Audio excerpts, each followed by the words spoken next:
You've lived in Doylestown your whole life? Roughly? Since that was a 12. general question. That's not facts we have here. Since I was 12. Since you were 12, okay. Yeah. I lived in North Jersey before that. All right, cool. So he's got some edge to him.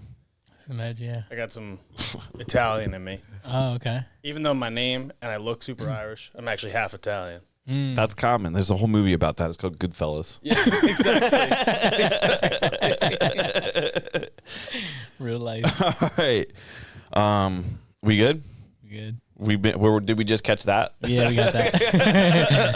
That's terrible. All right. Welcome back to Bucks Townies. We're Bucks County's #1 investigative journalists doing journalism. We're here with a special guest today. I think this is our first politician. He's a local politician. He's the most important kind. Yeah. Thomas Connor Ohanlon. With a name like that, he's definitely Italian. But he's definitely, ChatGPT tells us he's a lifelong Doylestown native and history buff, community storyteller. I think he's lived in Doylestown he moved to Doylestown when he was 12, so you can't trust that AI. Yeah. And that's why we're conducting the interview in person. Mm-hmm. Because if you were just to do like a brief search on Gemini or ChatGPT, apparently they're lying to us. But we have some important questions to ask you while you're here. We really appreciate you coming out. Yeah, here. man. Shout out, man. We're excited for this. Yeah. Because you're plugged in, you know? Yeah. We're going to get right into it. Investigative journalism is, it's just, this is a scary term, you know? Yeah. Well, you're a politician. This is your first investigation. It's like an expose here. Honestly, like we're doing each other a favor. We're leveling each other up. Yeah. Facts. We're like your spotter in the gym. I'll take it. Yeah. Definitely insider. I guess we'll just start just roughly tell us a little bit about yourself, your connection to Doylestown, what you're up to, and just give us a little brief summary to start off with before we get into the nitty-gritty here. All right, well, my name's Connor Ohanlon. I am a borough councilman here in Doylestown. That is 100% a volunteer job. You do not get paid a cent for doing that.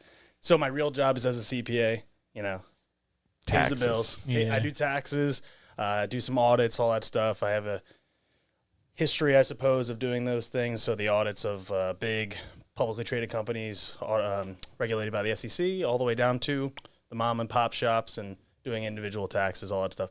Not the fun part of my life, but that is a part of my life. I serve on a couple of boards. So I serve on the board of directors for NAMI, which is the National Alliance of Mental Illness, which is the largest mental health provider in all of Bucks County. And the chapter here in Bucks County is the third largest in the entire country, which is awesome to be a part of that. And that's what my shirt is part of. What was it? Just recapping real quick. What was that called? NAMI. So it's the National Alliance on Mental Illness of Bucks County. Okay. If you just type in NAMI, Bucks County. It couldn't be that easy, Gilmer. All right, so let's just we'll keep that up there in the background here. Yeah. So you're involved with this, and then... Yeah, so I'm on the board there. Okay. And then, so I've been on the board for about 2 years now. We've been going through some restructuring and all that stuff, so we're trying to grow. And like I said, it's the largest mental health provider in all of Bucks County. Works hand in hand with the government, and every one of our services is 100% free. So it doesn't require necessarily insurance. It just helps every single person that we want to. Interesting. We'll have to get into this. We'll have to investigate this further. And then I formerly served on the Bucks County Housing Group board of director, so working on food insecurity and housing insecurity. I have a couple things that I'm working on council regarding food insecurity specifically. Housing insecurity is a problem, and affordability and attainability, but that's a whole other thing. And then I'm on the Bucks County Community College Authority, which basically just helps with the finances of the community college and like the land management and stuff like that. You're involved. Mm-hmm. I am a published author. My book came out last October or November called Building a Greater Society. Just talks about the history of America and how we can, as young people, engage in politics and change the future, even though it seems pretty bleak at times. And where can we get this book? You can get it anywhere. You can get it at Amazon. Well, I'll say try to avoid Amazon if you can. Go to the Bucks County. You can go to my website. There's my website right there. So you can go to my website, but on there you can go to the Doylestown Bookshop which is right here, right in the heart of Doylestown. You can order it online from other places like Barnes & Noble, etc. You can get it on Amazon. You can order it straight from me if you want to have a... Will you sign my copy? Yeah, exactly. A signed copy. Yeah, I will do that. Nice. I thought about bringing one just to give it to you guys, so I'll bring one by. No, I'll read. I yeah. read books a week, so So- I'll read your book. So then also there's an audio book, which it's not me reading it, so people are a little disappointed in that, but because it was coming out, like I was editing it during like tax season, I was like, somebody else is gonna read this. Okay, but who read it? Did you like subcontract that out to like your Filipino assistant? No, I don't The have an virtual assistant. People No. do that nowadays, Gilmore. You get it? The virtual assistant game is abusive. I had a professional audiobook like reader, I guess is I don't know if that's the right term, but a voiceover artist, I suppose. Interesting. Did it for me. Yeah. So like my publisher kind of like found a couple options and we went with that person. So That's a really, without having gotten into your book, that's a really cool cover. Not knowing anything about it or anything like that. Like it's Thank you. Yeah. You know, people you're self-published.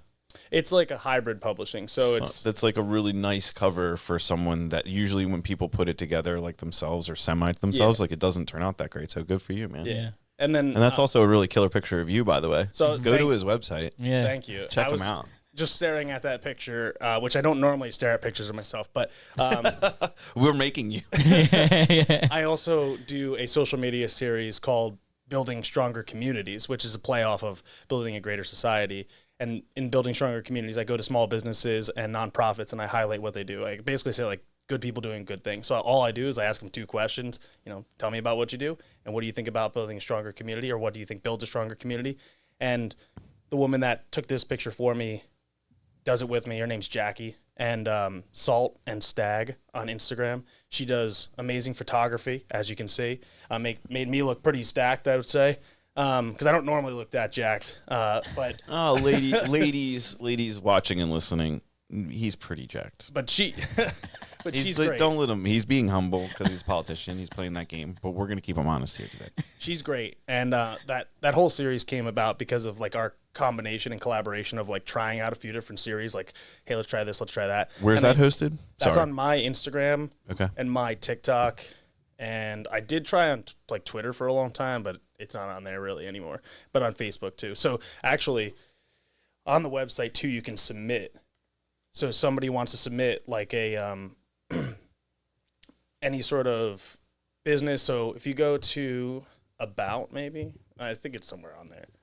Somewhere on there, it should be able to submit. So that's to my campaign. It's on there somewhere. It should be. I mean, you're pretty accessible. If somebody wants to like get in touch with you to do one of these, that's what you're. Yeah. Okay. So basically, like people can submit to, or just like DM me or whatever. But I pretty much just go to all the different small businesses and highlight what they've done. So it's pretty cool. And Jackie's really helpful in making everybody look good. And even when people aren't the easiest to be on camera, like people are pretty uncomfortable on camera all the time, she makes them look good and the spot look really good. So Yeah, that's my Jackie over there.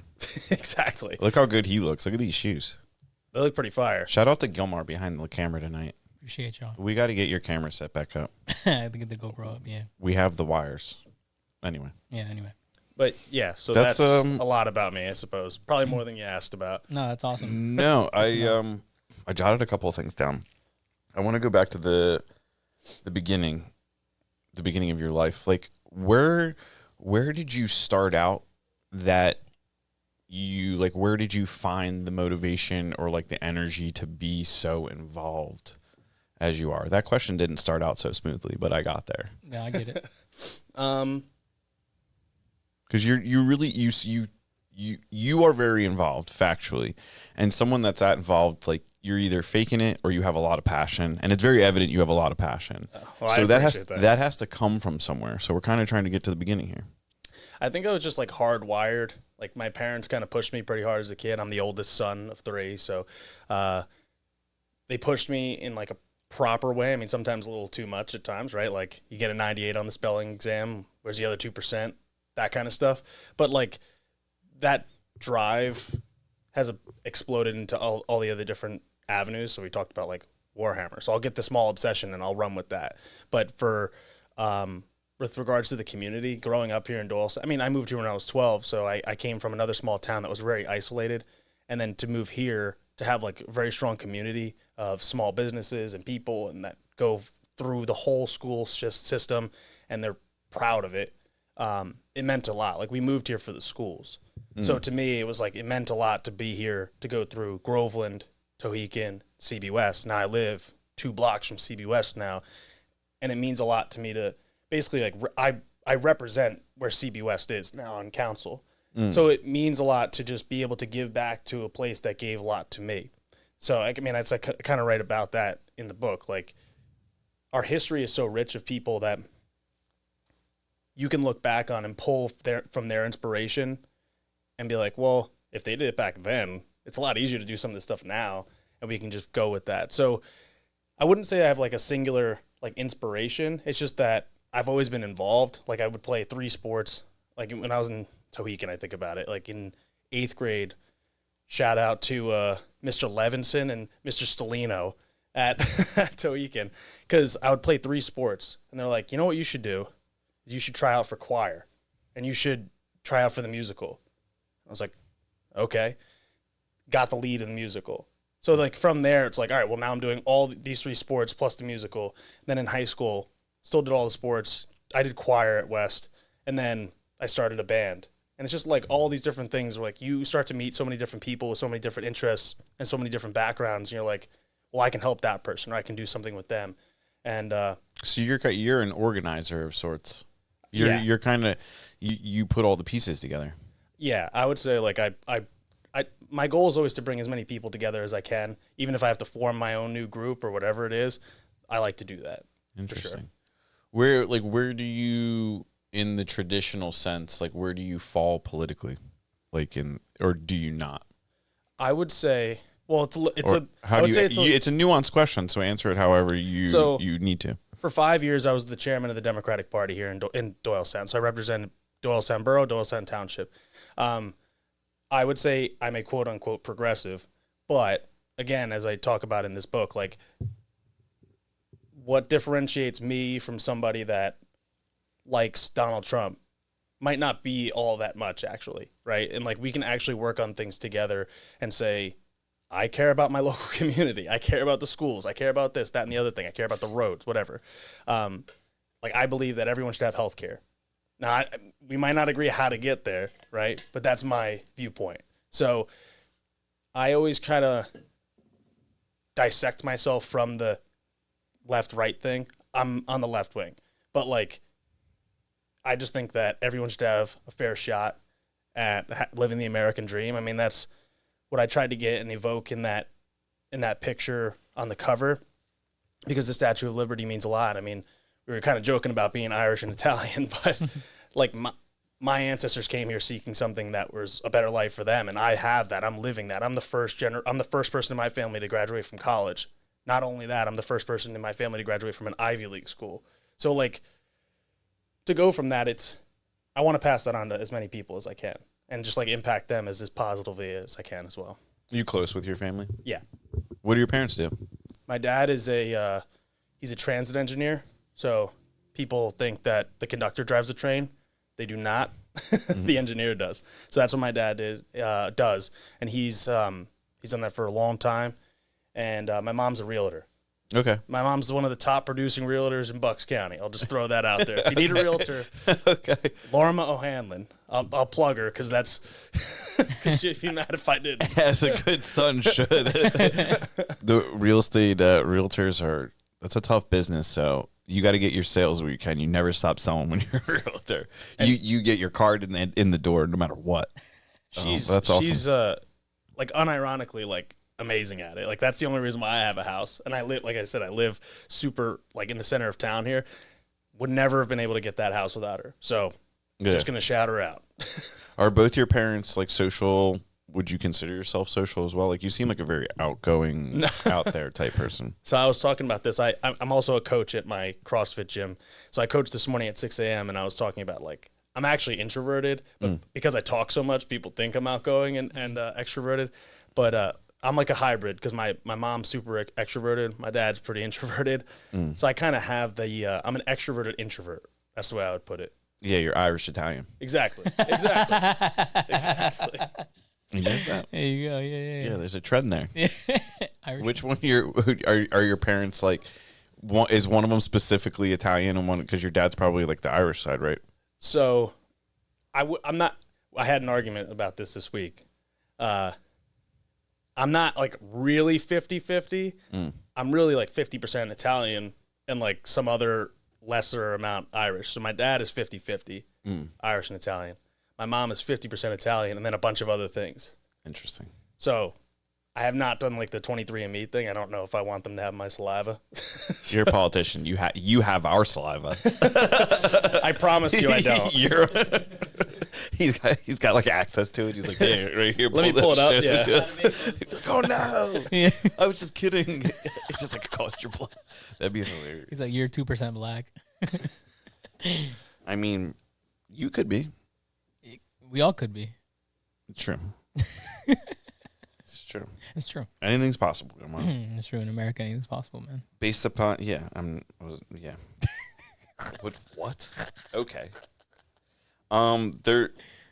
There's a lot to be said about that. Your book, what compelled you to write a book? It seems like your book is a message to perhaps a certain generation of people. Like what compelled you to write the book? So depending on how you look at it, it's a message either to young people or it's a message to old people. So I'll watch how I say this. Don't watch. This used to be called the No Prisoners Podcast. I know. That's keep our roots. So in 2019 is the first time I ran for office, right? So and this is why I say like the political dynamics as they are right now, I argue with Democrats more than I argue with Republicans. All day, every day, right? It's just the way, the strategy, it's policy, it's whatever, right? Are you just around more Democrats? Certainly. Yeah. But also like I represent the Bucks County at the state level for the state party. Okay.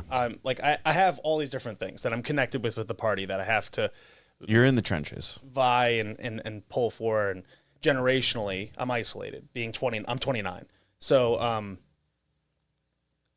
dealing with in 2019, I was 23, fresh out of college. I showed up at the Doylestown Democrats meeting and I said, hey, I want to get involved. I might want to run for office someday. Everyone's like, clapping. Cool. And then I'm like, no, like I actually want to run like now. And then they tried to get somebody to run against me. They tried to do all this other stuff, all this funny business. I'm like, okay. Still end up becoming one of the two nominees for township supervisors. So this is before I lived in the borough. I lived in the township with my parents. And I ended up losing that race by 38 votes. Yeesh. So when you talk about some local elections, especially, like literally every vote does matter.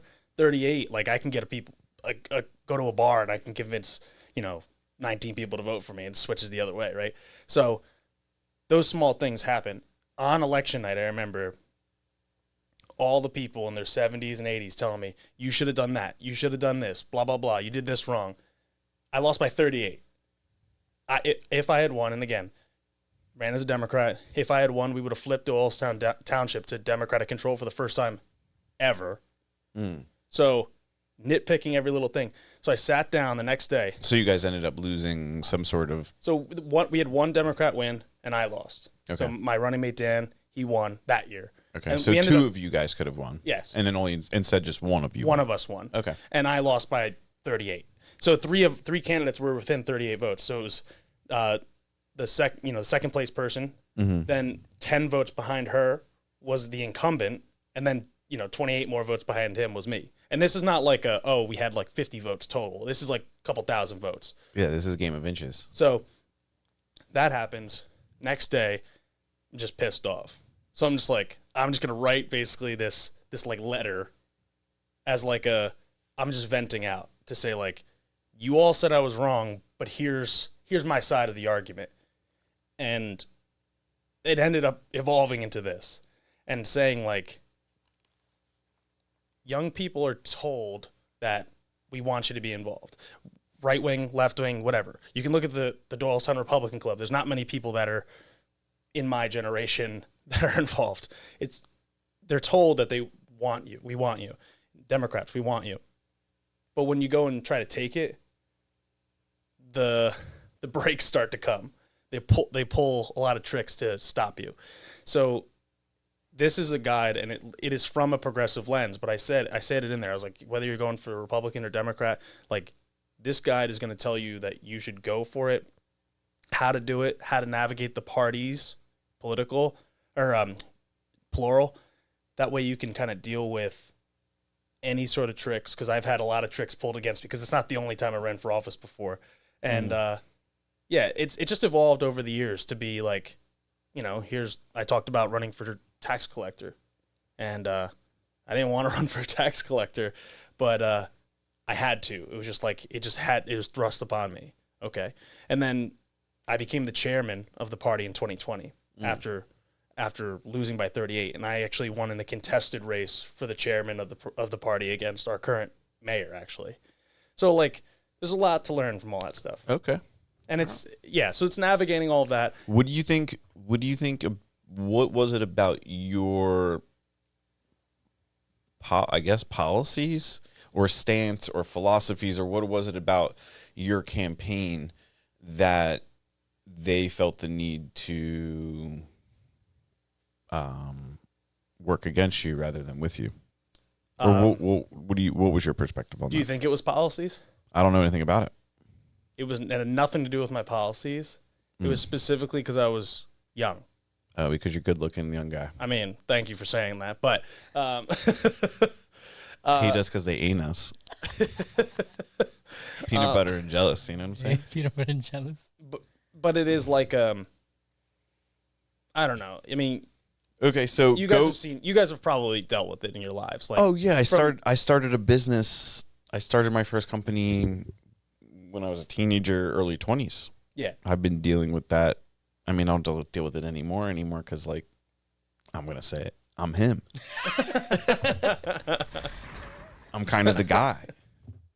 I'm not the guy, but I'm on my way to being the guy. Like, I've learned a lot. I've been humbled along the way to get here, and my perspective it's like a perspective shift of lessons that eventually yields to, like, you being a more of a player. Exactly. I definitely can relate to the younger guy in the room syndrome.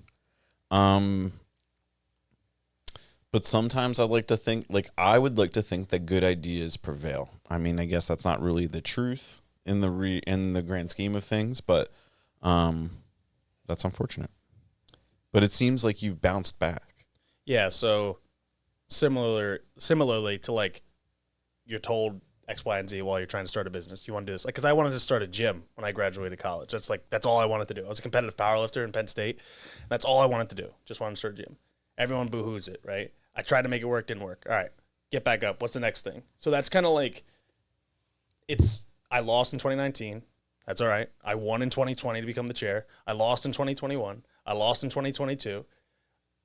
I helped everybody. These are yearly races? For some things. Okay. So I was running for different These are just different positions. Okay. So in 2020, it's like within the party. So, like, it's not like an election out there. It's an election within, like, our committee people or whatever. Sure. So there's different things. But each loss, I think I gained a lot more of a perspective of, like, oh, I did do that wrong, and I can learn from that. Or I made that mistake, because in 2022, I ran for state representative. And within the party, there was it's in the book. I'll just say that there's some little. Yeah, if you want to know, you got to read the book. I think this one is better off being teased about. Like, you can go read that, but we'll let them have it. There's some shenanigans, let's say, and that altered the trajectory of my life, entirely, because I could have been the state representative at 25, and that drastically changes versus now when I'm 29. And I just, I got appointed last year to fill out a councilperson seat, and now I just got, reelected or elected. People get nitpicky about that, but to fill, like, an actual term. So, like, technically speaking, this is my first election win, but people have just assumed, that, like, I've been in office for 10 years because I've just been doing so much all the time. So why run for all these things? Like, is it just kind of like a machine gun strategy? No. Do you see, like, is there a long game? I guess, like, what's the strategy here? Just like running, it doesn't, like, I'm biased because I look at it a certain way. Yeah. And I look at politics a certain way. So I guess help us understand, like, why go through all of that to try and, like, bounce around to these different positions, just trying to get your foot in the door. Like, why? So I'll just say the current position I'm in as council is the equivalent of the thing I ran for in 2019. So it's the exact same position, just in a different town.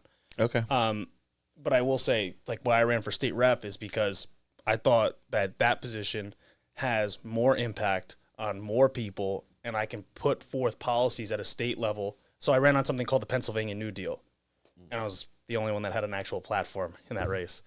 And yeah, like, you can disagree with the policies, but I'm going to sit down with you and I'm going to have a conversation about it. And maybe I convince you, maybe I don't. But here, I'm going to tell you what I believe. And I think that's the difference. And because it's like, whatever the position is, whatever my end game is, I mean, like, I don't know what the end game is. It's just like, politics is like a lot about being in the right spot at the right time. You can look at presidents that have that happen thrust upon them. And then there's people that try their whole lives and they never win. So my goal, whether it's through volunteering, like, I volunteer with the Next Step program, which is an amazing organization. And it's it just happened to be within my ward, which is awesome. I'm not a part of their board, not a part of anything. Like, just volunteer with them. It's amazing. I get to impact those kids' lives.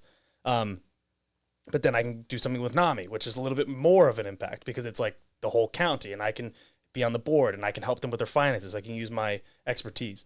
And then there's stuff like policy where, let's say, for an example, within our committees are public. Like, if you go to the council meetings, you can go in and sit in the committee meetings. Mm-hmm. And just from being in the room, and this is not really a knock at anybody else on the council. I mean, we're all in the same party.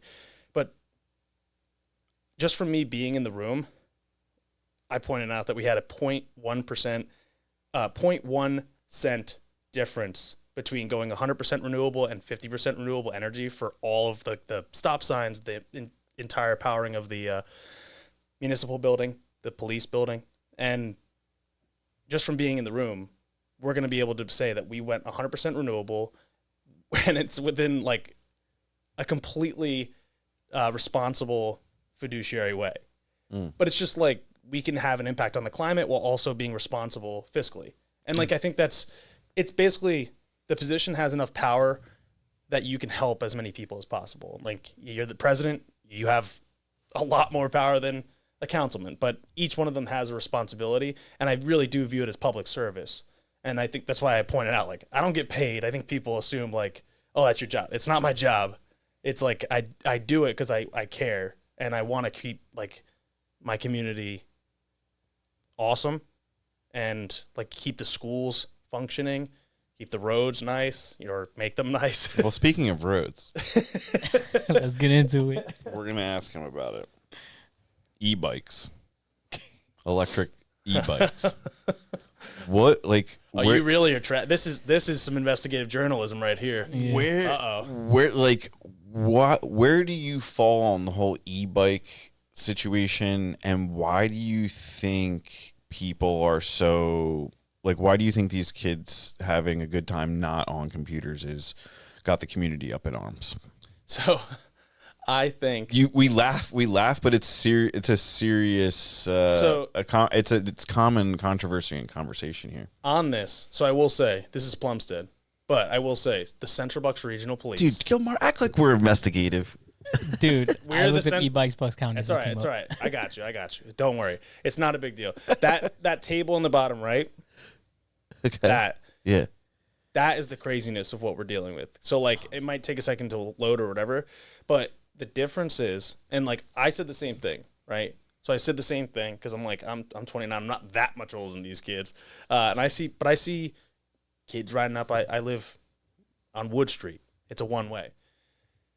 That is, like, some of the sketchy parts here. So you're dealing with certain things that basically are motorcycles, and they can go, like, They say they go 25 miles per hour, but they certainly go a lot faster. And we've seen them go like 60 miles per hour, and the police know that. But the difference between the motorized pedal cycle and the e-bike... Yeah, but what e-bike are kids riding around at 60 miles an hour? Most of the time, it's not the kids that are doing it at that level of speed. I'm just saying, look, just saying here. The difference is it's hard to police the difference between all of them, right? So, well, it's difficult to police, and it's hard to identify like you can obviously tell the difference between like a Segway and an electric scooter. Yeah. But the difference between the rest of them is so ambiguous. So the only reason why I'm stating that though is because if you have a bicycle and an e-bike, right, both of them have the pedal. Yeah. Technically speaking, I believe you have to be 18 to have an e-bike by law. And now, by the new Pennsylvania law. That's not even the new one. That's just the one that exists. Okay. So and then if you're, it's either 21 or 18, and if you're under a certain age, you have to wear a helmet. But it's illegal for you to ride it. So why would you wear? You don't need to wear a helmet. Like, this is the stuff that we've had to discuss. And the thing is that on council, because we had a discussion about this, I literally asked. I was like, can we just require people to wear a helmet? I was like, that's the bare minimum, and they said no. Because it's like you can't force someone that rides a motorcycle to wear a helmet, right? How do you because you obviously have aspirations to get involved at the state level at least. Can we say that? Yeah. Do we want to go bigger than that? Maybe. You're a young guy. We'll see what happens. Yeah, exactly. Okay. Right place, right time. How do you, as a young councilman, future? Well, I can see you being something even more significant because you have so much track time left. Like you could be anything because you're 29 years old.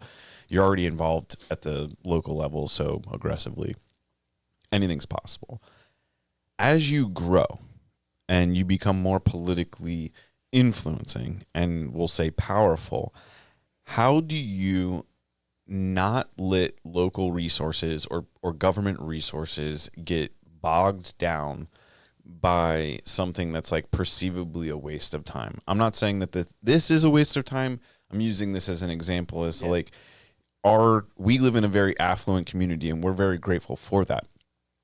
But resources are not unlimited. Why are we spending time arguing and focusing on these types of things rather than, perhaps more impactful types of things? I mean, that's a good question. And how do you manage it? So the answer is public outrage.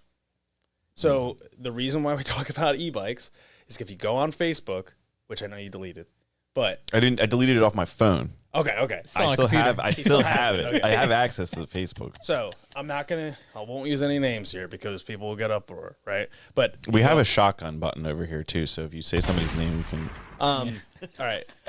If you go on the Doylestown, like just the Doylestown public group, okay, you'll see on there, and this is what drives certain folks, right? Because certain generation is on Facebook, certain generation in power is on Facebook. So the things that get on agendas are driven by public outrage. Mm. On the Facebook groups, if you look every single day, there's posts about e-bikes. Mm-hmm. Now, yes, there is. So the thing is that I actually agree with you. Like, we shouldn't be wasting so much time. Although I will say that there are things that we should be doing on this, but I do think it's a state level issue because it's I'm not saying I don't believe e-bikes could be dangerous, but I also believe. I'll take a step back. If I were in your shoes, or in, we'll say state level, and we're writing e-bike laws, this is what I'm doing. I am creating a junior e-bike driver's license / permit. I'm making the kids do an online or some sort of like training, right?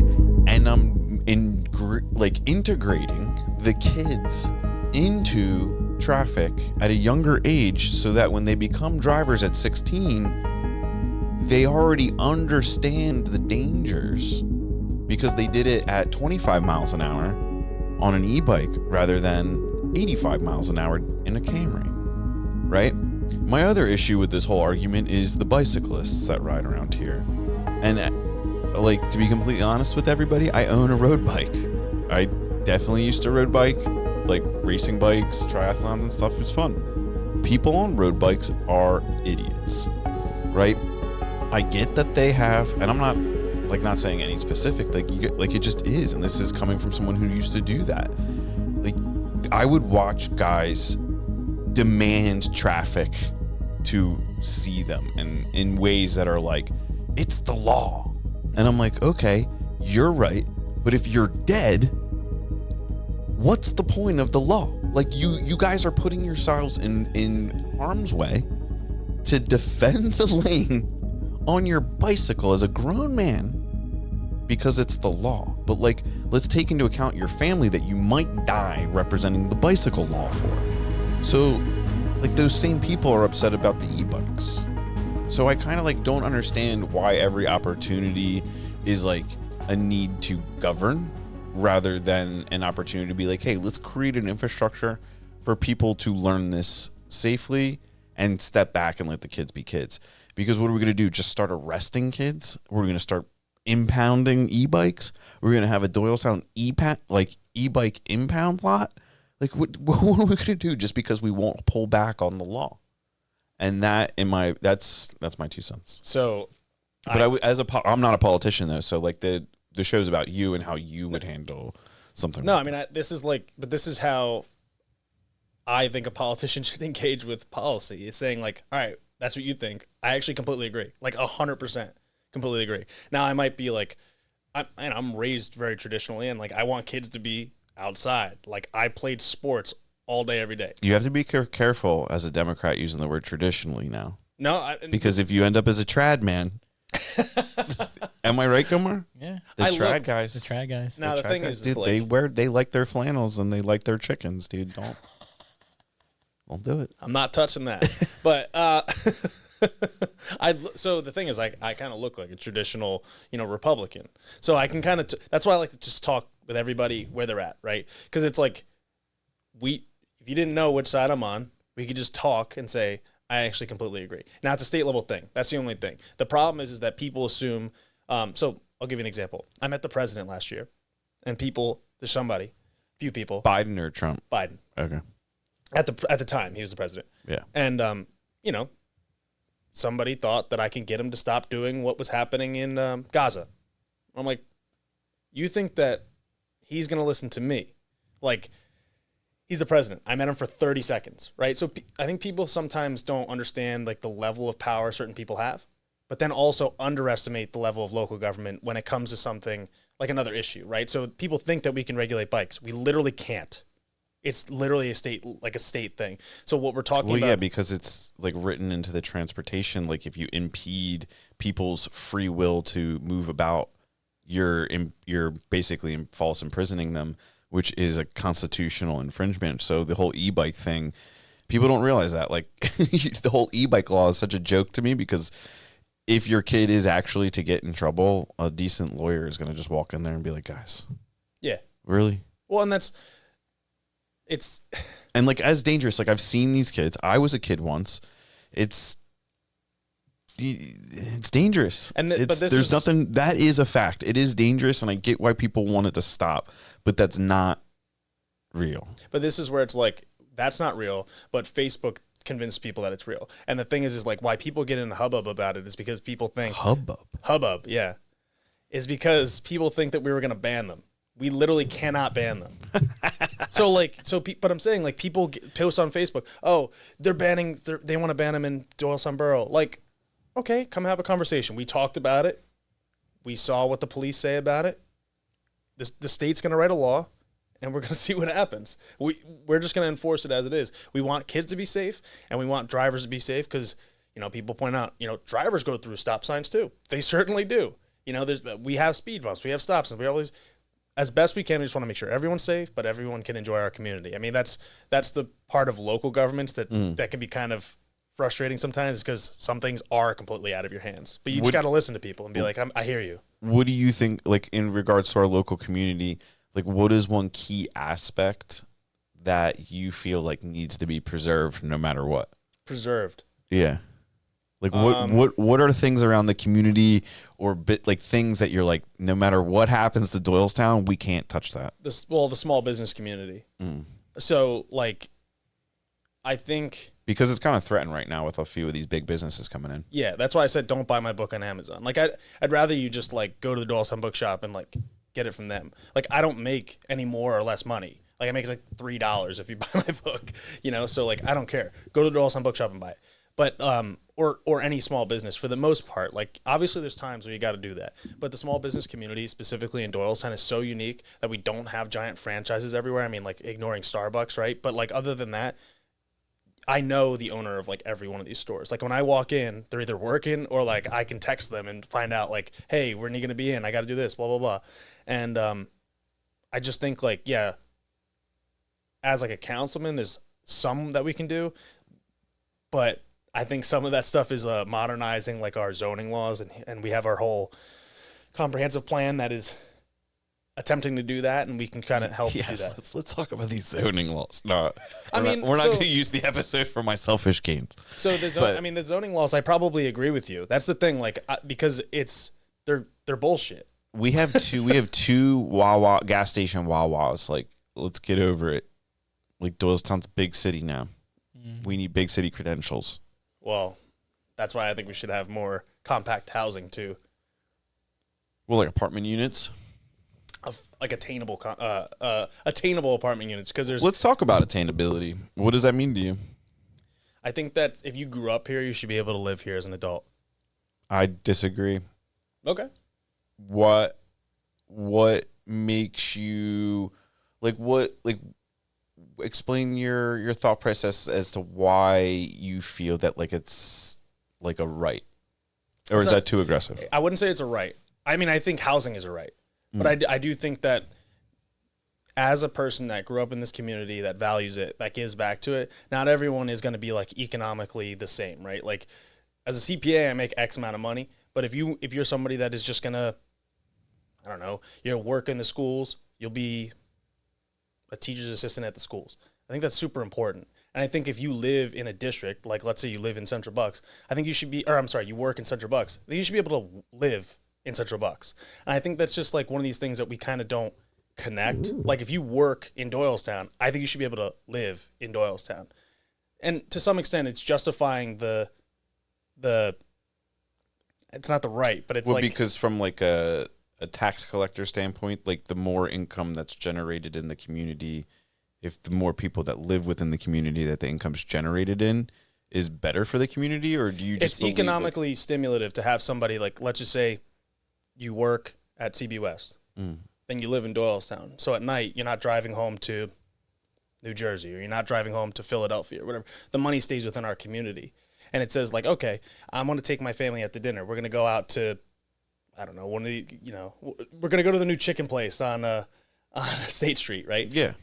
And that stays in there. That guy hires another guy to work in the kitchen. That guy works and he gets his money. He spends it at the bookstore. He buys my book, and then he comes over and he wants to renovate his house. Yeah, but and hear me out on this idea. I'm not like necessarily putting this on you. Yeah. That thought process is fundamentally very similar to like the conservative protectionist ideas surrounding like our border and things like that. Not exactly similar, because it's a different kind of conversation. Yeah. But the thought that like because people work here, they should be able to live here too. Counterintuitively, like, does that mean people that live here need to work here? No. Because there's way more money coming into Bucks County from outside than is being generated, perhaps. Like, I don't know that for a fact. Yeah. I would assume based upon just the way that the economy lays out in Bucks County. It's an interesting idea. Is that like, do you base that because like it's a nice idea for people to be able to live here? No, I think I just think of myself. Like, it's like it's the selfish part of it a little bit, but it's just to be like, I grew up here. I give a crap about my community. And then I think that like, even when I made less money, when it was harder for me to afford something, when I was working 4 jobs out of college, I was living in my parents' basement. I was like, I deserve to be here and I want to be here and I'll figure out a way. But I think that there's a certain, but how come bare minimum expectations of somebody that to say, like, if you work here, you should make a living wage and you should be able to live. If you work here, you should be able to live here. Not that you have to, but I also think that it justifies a lot of bare minimum basic needs for people. And then it enables more of a communal engagement. Like, people get more engaged with their community when they live there and work there and they care about it. Like, we'll use an example, right? Like, if you're a renter, you're not going to care as much about, and this is like classic, like that's a very generalizing 100% statement. general. I think caring about the community comes down to the cultural values of the individual paired with the cultural values of the community. And if those don't line up, you get conflict, whether it's littering or like actual physical conflict. Sure. And I just meant to say, like, if you're a renter, it's not that you don't care about the community, is that you're not going to care about your physical living space as much as if you're an owner, right? So I just think that the ability to own something and be invested in your community is important. So when we talk about attainability in housing, there's a lot of housing in Doylestown. But if you look at the apartments that have been built, they're all this, luxury that. It's supposed to be technically, I guess in theory, for older folks maybe to downsize or whatever. But most of them are empty. We got to kick those old people out of their houses so we can buy the houses. We got to give them someplace to go. or we just make so when we build housing units that they're not $3,000 a month for a 1-bedroom in Doylestown. You're not living in Upper Manhattan. Like, do you consider yourself a capitalist?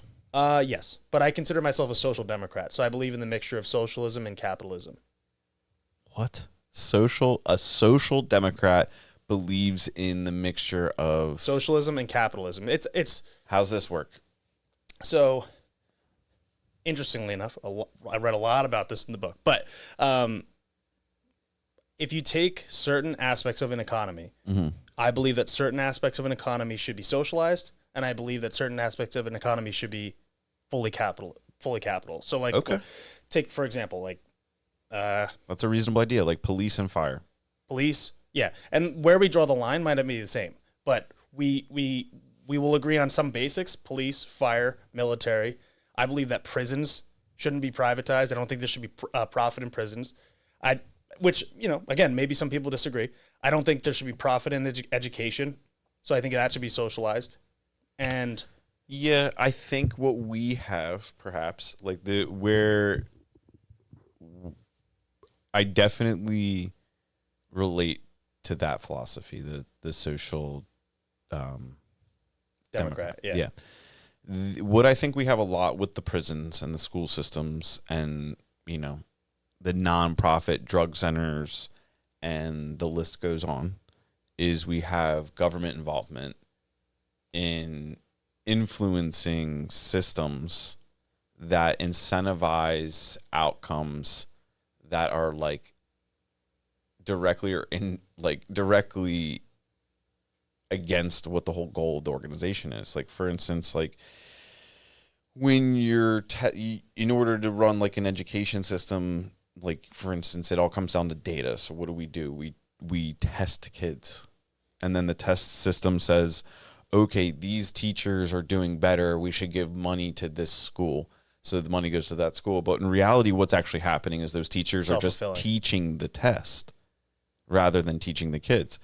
And like, I think that the more the government gets involved in things, the messier it gets. I truly believe people can figure things out for themselves. Sometimes it takes a little time, and sometimes it's messy along the way, and sometimes people get hurt along the way, or people lose money along the way. And then, like, when those things happen, everybody runs to the government, like, we got to get them involved. But who's to say they are the solution? Like, in business, like when you own a business, stuff goes wrong, and like you're accountable to address it if you want to stay in business. So like if every time I got into a jam and somebody like interfered with my ability to like fix it or like regulated how I fixed it, like it would never really potentially be the best it could be. I can understand that in some aspects, and I agree with you in some aspects of the economy. And I think that's where the line is different. Like, I believe that healthcare should be 100% nationalized. But it is very difficult. You believe? Yeah. Do you believe Obamacare was a success? Yes, but it's very flawed. Because again, I believe in the 100%. But economically, because like you're a CPA, so you probably have a lot of like financial and economic like education.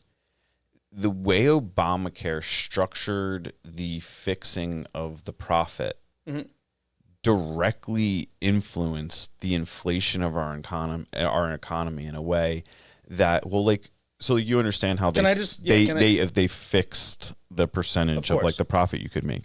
So like if you're going to say, hey, like if you're going to make $100,000 a year, you're limited to 15% profits. So that means you make 15 grand. We're going to limit it to 15%. Yeah. So why not just charge $1 million a year? Yeah. So do you see how the inflation of the economy post Obamacare? I'm not like saying I have like no issue. It's just like nerd stuff. It's not personal. It's just like in studying it back from our vantage point. Like it's easy to comment on these things when we're a decade plus out from them. I can see some of your point. Or from the sidelines. I can see some of your point. I don't agree 100%. For sure. I would say, again, because I believe in 100% that it should be either a Medicare for all system, which again has about 3% overhead. So there's no profit motive. You make sure that people get paid. You make sure that doctors get paid. They're not going to get like that's. I think there's straw men that people talk about where it's like, oh, doctors aren't going to get paid, nurses aren't going to get paid. Actually, no, they will. They still make their money, etc. It streamlines the process. You cut out a middleman. I don't think anyone likes dealing with insurance. I mean, if anyone's an insurance person, I'm sorry, but nobody likes when it cuts out the middleman to do like a socialized. If you go straight to the source, basically, if you have one payer, the doctor knows. All right, I don't have to bill Aetna or I don't have to bill Blue Cross Blue Shield, and this person wants it this way, that person wants it that way. Those both people have to get profits in there, so they're going to double it. That's why when you look at your bill, it's all nuts. And I will say this, the best part about the Affordable Care Act is not the Affordable Care Act. It's the patient protection part, which is the ACA PPA, whatever it is. So the second half of it is like to say that there's patient protection. So before Obamacare, whereas you can get denied for having a pre-existing condition. And after Obamacare, it increased the age to 26, I believe, to stay on your parents' insurance. So my dad's in a union. So I had awesome insurance coming out of college. When I was 24, when I was 24, just had my new job, did all this different stuff, having a successful, young adulthood. I'm about to get my CPA. It was the last day. I took my last CPA test. I go to play basketball. I rupture my Achilles. Complete rupture. I need surgery that Friday. The bill for that was $24,000. And if I didn't have the Affordable Care Act, I would have been screwed because I would have had to pay it all myself, even if I had my own insurance. Because a young person, you have a high deductible. So like now I'm on my own insurance. I go to the doctor. I have a herniated disc in my back. That'll be $2,000. Like I just don't think that the have you studied other countries' socialized systems? Yeah. What country do you, in your studies, like what country do you think has like the best system that we could develop our system off of? Or do you think we need to develop our whole individual system? I would say we don't even have to look outside the country. You can look at how we operate Medicaid, which I know like people don't engage with Medicaid very heavily. Again, that's kind of the problem because Medicaid helps people that are impoverished or, 200% over the poverty line. But that is that's universal health care. You're on it. If you're at that point, you get the care you need for the most part. I mean, there's exceptions. I don't understand that. Like you don't get dental, you don't get hearing, you don't get vision. That's all part of your body, right? Like if you're somebody that likes to work out, which obviously you do, you should You're care. saying me? Yeah, I like to work out. I mean, you look like it. I don't know if you like to work out. You definitely work out though. I eat right. But if you take care of yourself, right? Like you know that your vision, your teeth, like all this stuff, your hearing, it's all part of the cohesive thing, right? So I don't think it should be separated. So I just think that like if you need help, you should get help. We all pay into the system, right? And then there's always this other straw man that say like, oh well, people just go to the emergency room. They talk about undocumented immigrants, right?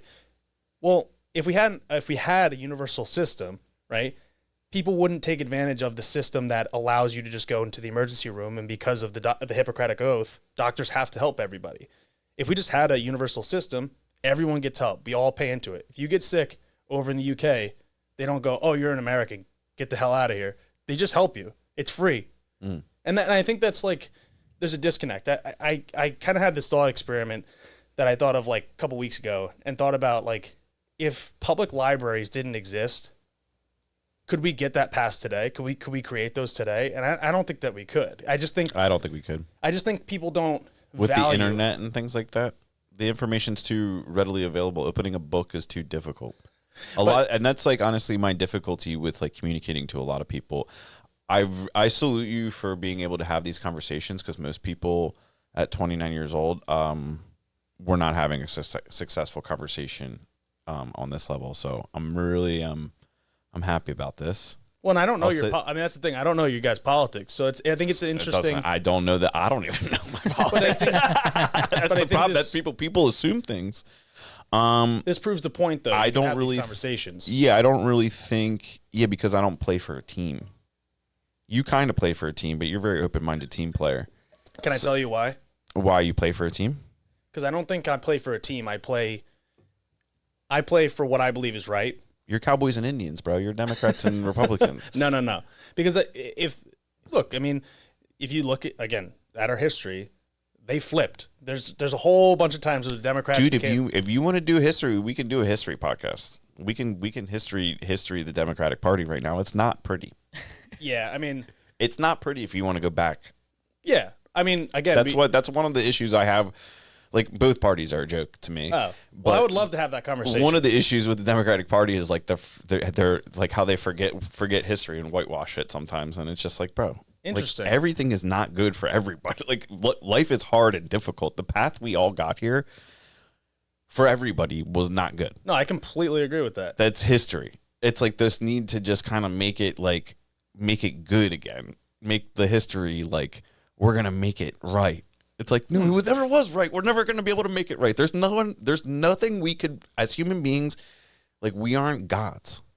We're just people. We're all in this experiment together. Like, the thought that like we can do a policy or give some people money or like wave a wand to like make a certain group feel better about something that happened or didn't happen or somebody perceived happened. It's just like, that's not government.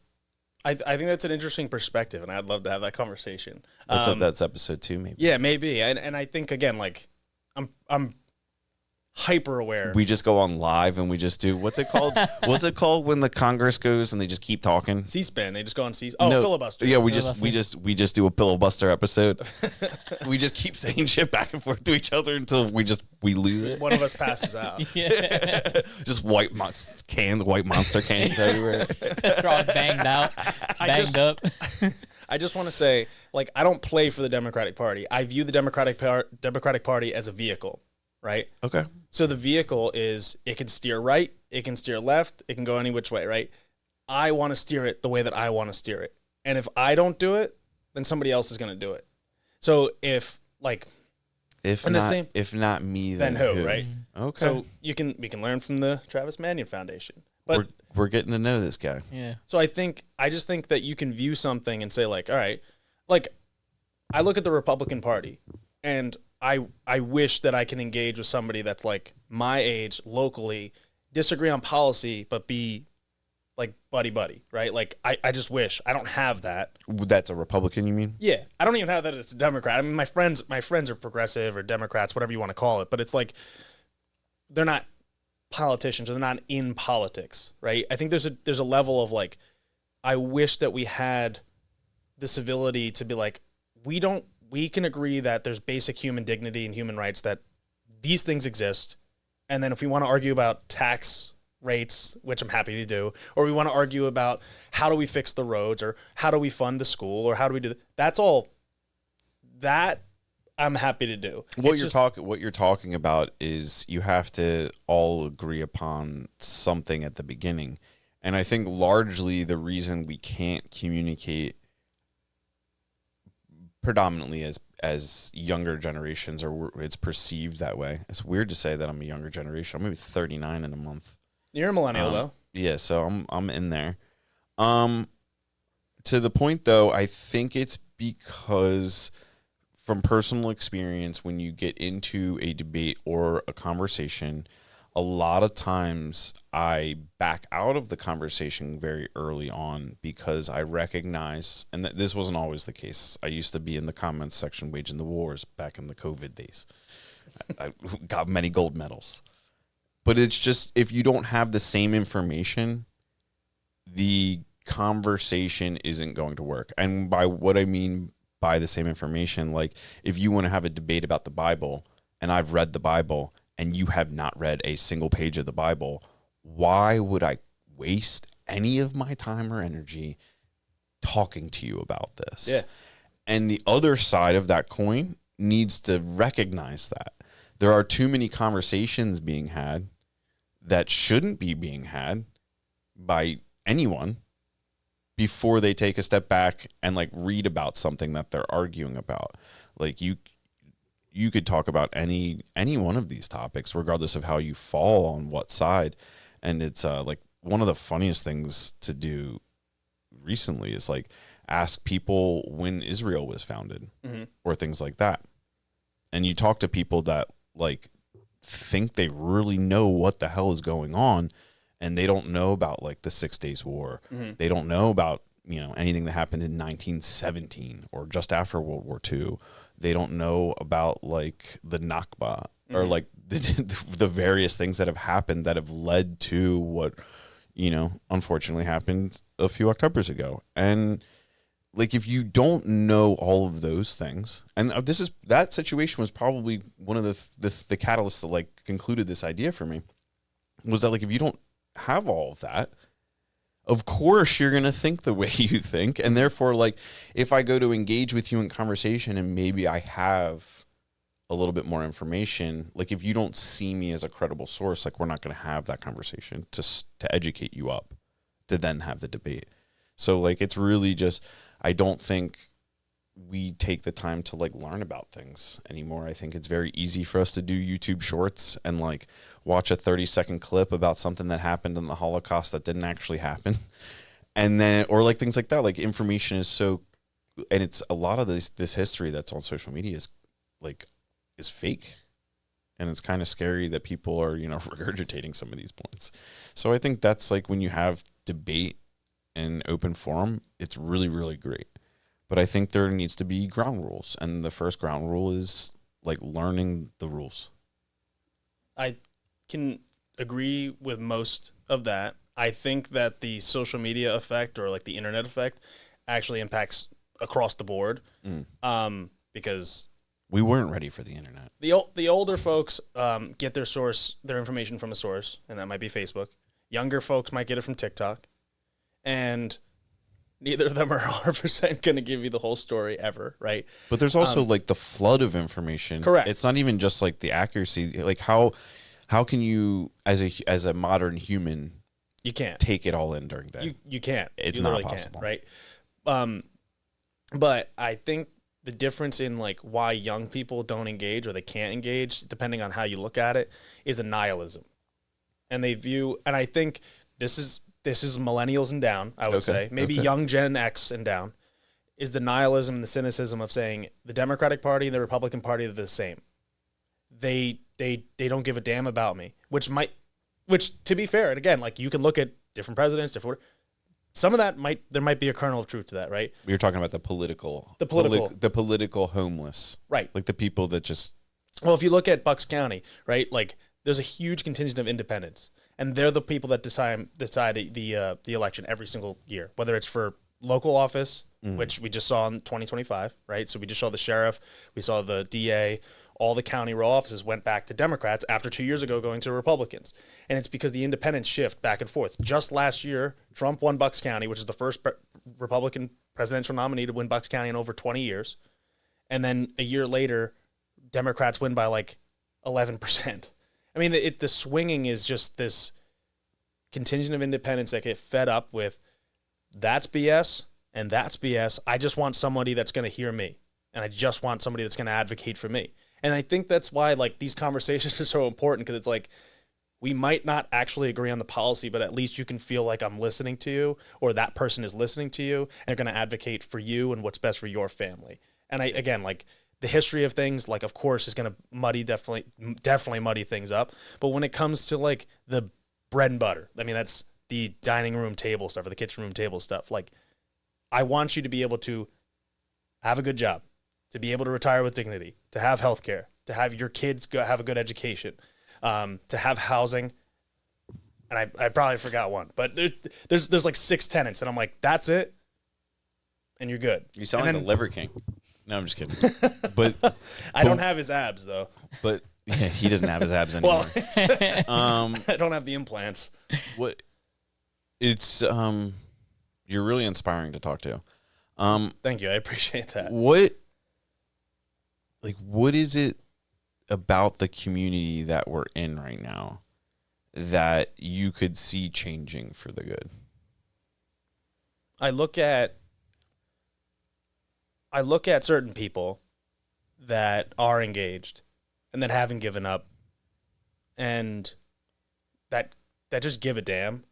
So I'll use well, I have 2 different people I'll highlight, I guess. There's one person, Nick Amy. He's the new executive director for NAMI. Dresses up as NAMI man, right? Single-handed, he dresses up as a superhero, which seems silly, but like he'll go to hospitals and he'll try to inspire kids. You'd be surprised how many superheroes we know. Actually, Yeah, we know. We know a few superheroes. Yeah, I love Thor. By the way, we don't have to go into that, but I have Mjolnir on my shoulder here. Do you we'll get back into what you're saying, so don't forget what he was saying. Yeah. Humble Heroes, have you ever heard of it? I have, yeah. Okay. And I want to talk to them. We can link this up. Yeah, because you'd be perfect. We got to get him in costume. Yeah, you'd be a good Thor. You'd be an excellent Thor. I would love that, because I collect Thor. Thor's like my jam. Dude, we'll get him tied in with Kenny. Yeah, Kenny will love I'll need this. a wig, but Kenny's got like a garage full of costumes. Oh, He'll build your costume for you. Yeah, he makes them. I have like a Viking one for the Renaissance Fair. That's my jam there. But anyway, back to the real point there. So Nick dresses up. It's a fake superhero called NAMI man, right? So NAMI, National Alliance of Mental Illness. He goes and he helps kids that whether they attempted to, we don't say the word. Yeah, we don't say the word here. Okay, because you'll get canceled off the YouTube. Fair enough. We say unalive. Yeah, that's fine. So, but we get what you're saying. Yeah. Or it's a kid that has harmed themselves in any sort of way, whatever. Mm-hmm. He's going to go help them. He's going to go talk to them. He has attempted multiple times. He'll tell the story, right? And he's a survivor. And I think that's like, it's a lot more common than people think. And to say like, I understand you. I hear you. And he goes and helps adults. And the whole organization just gives back constantly, over and over, for free. And Nick's like a real life hero, right? Like, so take out the superhero gag. He will literally help hundreds of people every single year, every single month. He's going out of his way. He's reaching out on Facebook. Hey, connect that person with me. Connect this person with. They'll help them with healthcare. They'll help them with whatever. If they get arrested, it'll help them with that process. All these different things, because he knows that people with mental health struggles, whether they're dealing with schizophrenia, anxiety, depression, any other, ideation, he's going to help them. Mm-hmm. And I think that that's something that's super inspiring, because it's not like he's not asking, oh, are you Democrat or Republican? Are you this or that? Like, he just cares. He's not getting anything out of it. It's his job, but like, he's not getting anything out of it. He'll go above and beyond. He'll work way more than 40 hours, well beyond. He's a hero. And then I think of Josh Fields, who's the executive director for the Next Step program. He's younger than me, and he's been doing this for 10 years.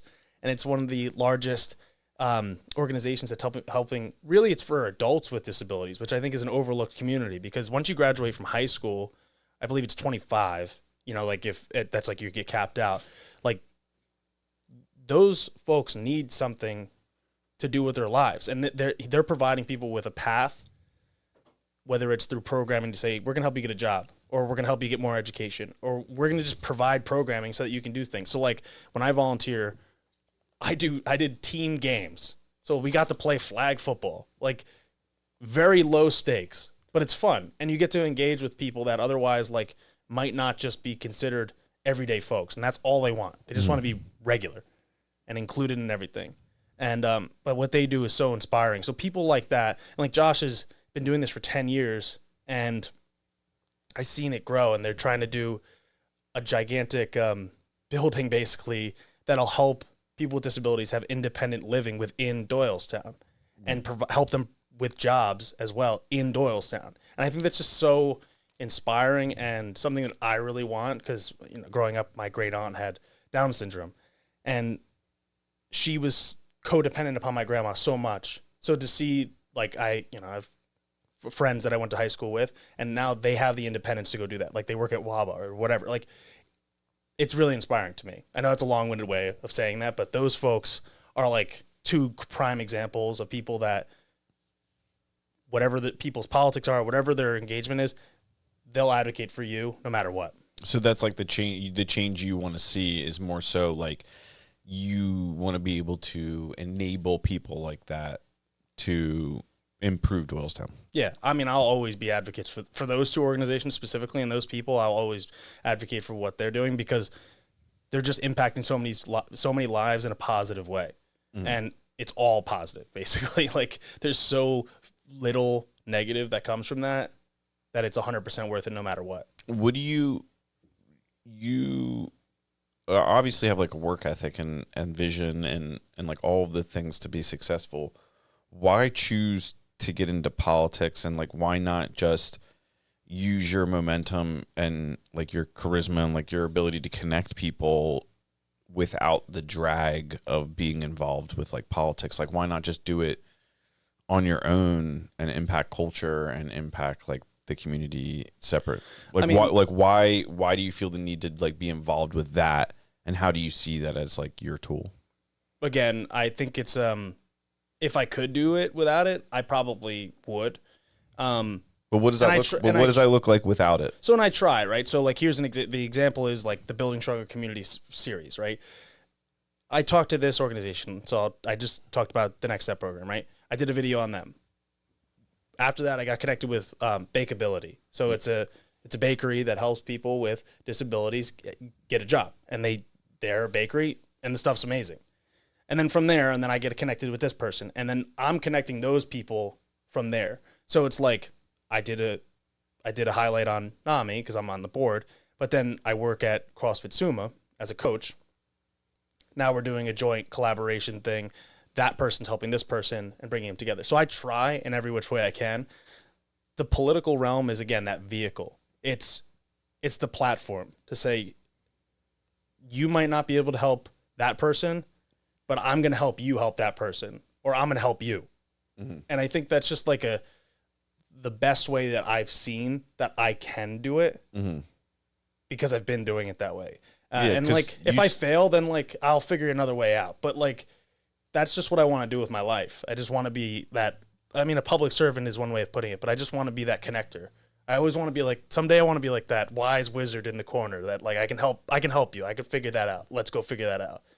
And if I didn't have to make money, that would be like all I would do. I would just be like, let me see how I can help people. Yeah, because we've had the privilege of interacting with like a lot of different types of people, like doing the podcast, and you have this way about you that's definitely like this fundraising, energy building type of person, and I don't like this is just my meaningless words that I'm just going to offer you, but it would be interesting to like think about what does it mean to like be involved in politics, and how does that hold you back from doing like what you could do, just as a thought experiment? Because you have this ability in you to like hype up an idea or a person, and if you could like hone in on that, like there's no telling like what impact or awareness you could bring to something.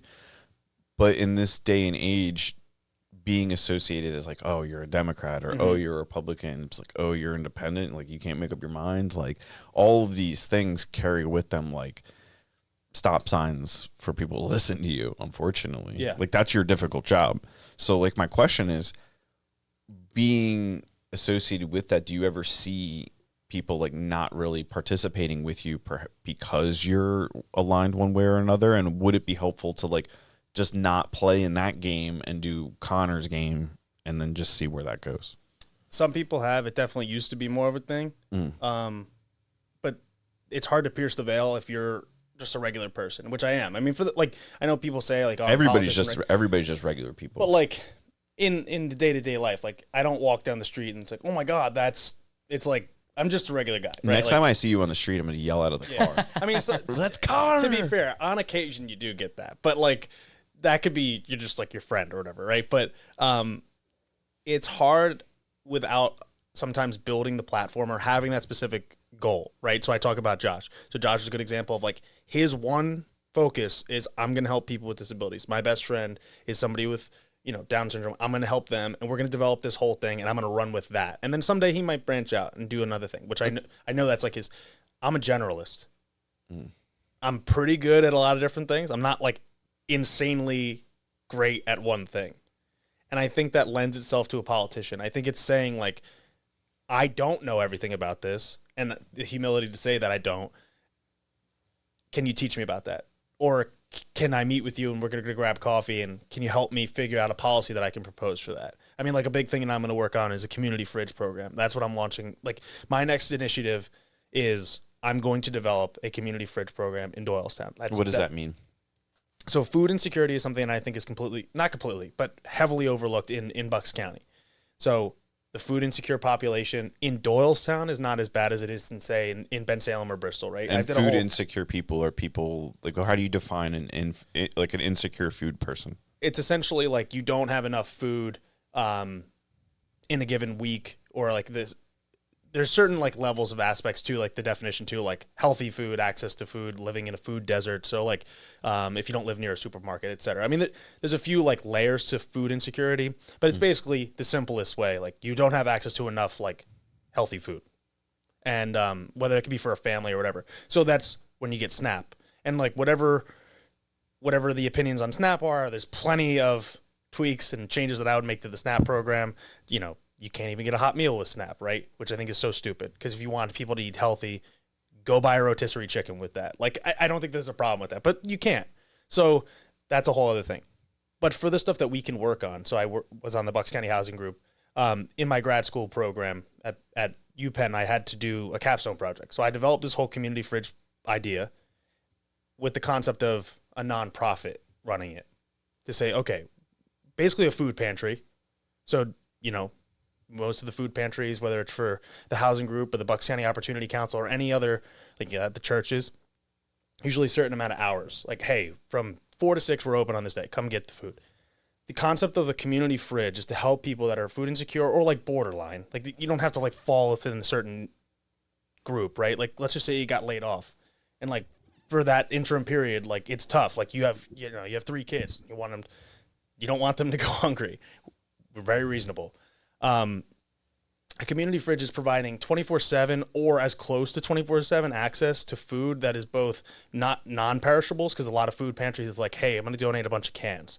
That's great, but like there's a lot of sodium that's not necessarily healthy, right?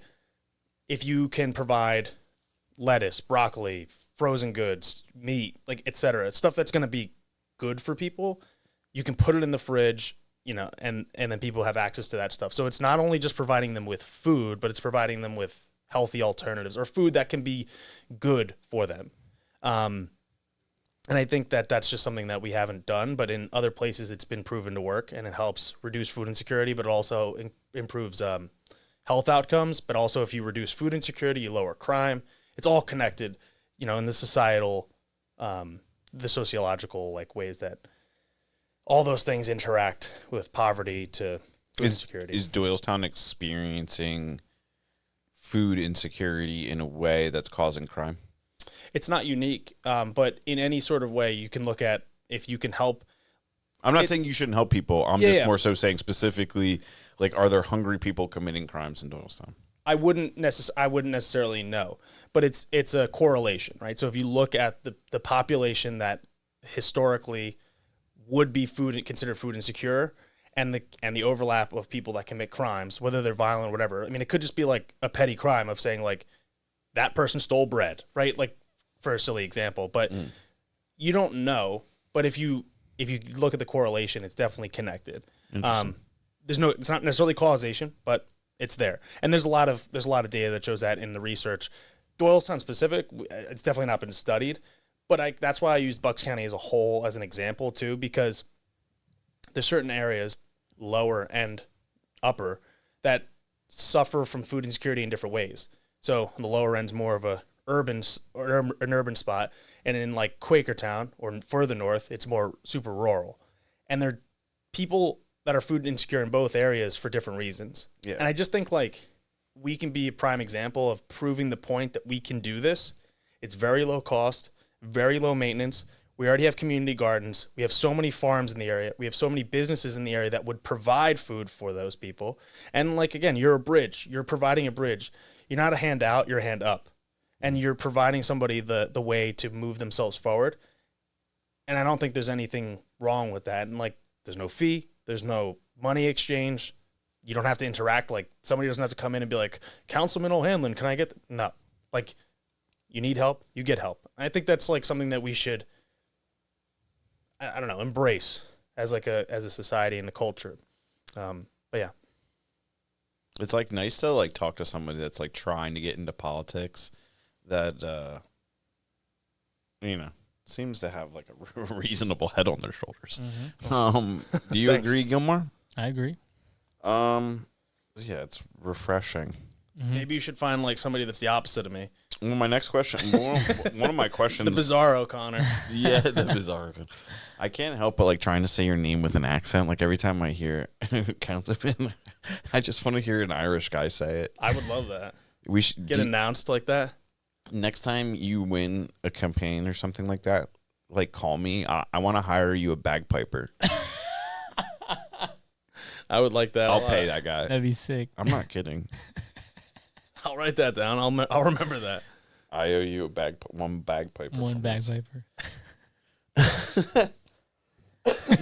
Are you an Eagles fan?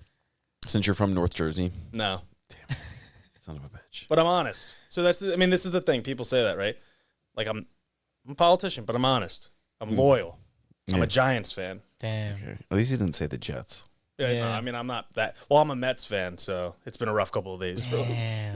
Mets fan. The Mets. Oh, yeah, lucky this isn't the Philly Townies podcast. Yeah, right. Yeah, the Mets are in trouble, so we don't have to talk about that. Yay, sports. Yeah. I respect you being loyal to your teams, though. Gotta be loyal. Gilmar's a loyal guy. Yeah, I try to be. Not yet.